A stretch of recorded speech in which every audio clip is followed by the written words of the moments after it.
Everybody, JC here with another TNI toy review. And for today's review, I'm going to be kicking off a series of reviews looking at the new DC Comics Multiverse 6-inch King Shark Collect and Connect wave, starting with the Dark Knight Returns Joker figure from Mattel. Now this 6-inch figure comes packaged in the same style packaging we've been seeing with all the Multiverse figures.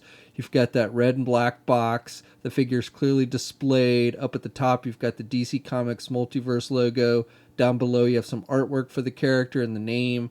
Off to the side you have some more artwork for the character and a brief bio. And then on the back of the packaging it shows you all the figures in the wave that you need to get in order to complete the King Shark Collect and Connect figure.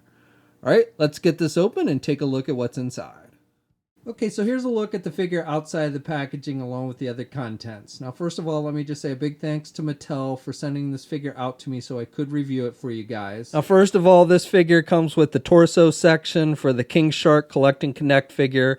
We'll be taking a look at the King Shark figure in its own review once we've looked at all the figures in this wave. So be sure to check back for that. So the figure comes with a pistol. You see him use this several times in the final battle scene between him and Batman at the amusement park in the storyline.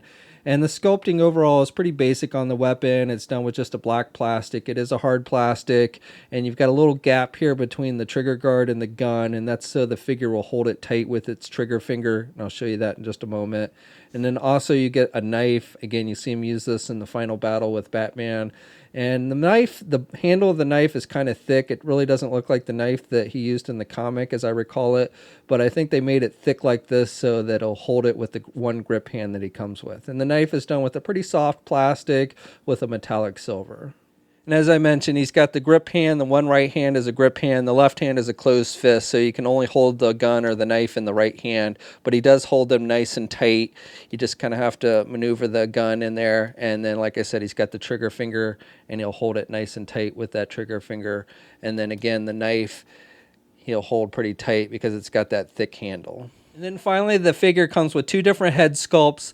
The one that's attached to the figure when you first take it out of the packaging is a more normal looking facial expression. I like the overall sculpting detail on it, and it's got pretty solid paint applications. They've got a black wash throughout the green hair, and I think that looks good. And I like the way the hair is sculpted. Looks very true to how the character appeared in the comic book. And he's got that kind of square jaw and everything with the red lipstick. And I like the eyebrows and the wrinkles over the forehead. So again, I think they've done a really nice job with this one. And then to switch out with the second head, you just pop it off. It's attached with a ball joint. And then you just pop on the second head. And then the second facial or head sculpt is done with a laughing type facial expression.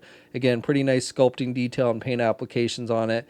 And then the thing I really like about this that I was not expecting from Mattel is you'll notice with the right eye there's a hole here.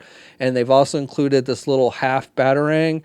So in the final battle scene with him and Batman in the story, Batman throws one of his batarangs at him and it sticks in his eye. And so they've actually given you the ability to stick this batarang into the Joker's eye like you see in the comic book. No blood effect or anything like you saw in the comic, but still I think it's a nice touch that they added that. So for the figure itself, this is actually the 7th figure that we've gotten in the Multiverse line for the Dark Knight Returns. And I think they've done a pretty good job. I already talked about the head sculpt, and I think it's really nice. And then for the rest of the figure, it's got that kind of bulky build like you saw in the comic book.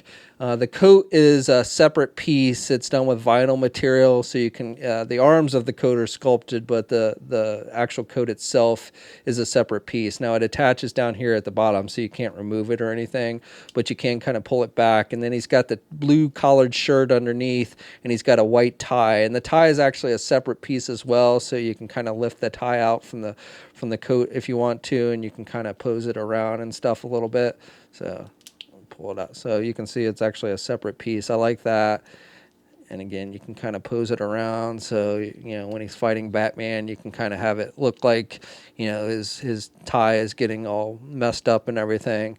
And then he's basically just wearing this white suit with the blue shoes in keeping with how we actually saw the character in the comic book. So this figure stands close to 6 3/4 inches tall. Here's a comparison with the Multiverse Dark Knight Returns Batman figure, and I think the scale between these two is pretty good. And then finally, here's a comparison with the other Dark Knight Returns figures that have been released in the Multiverse line.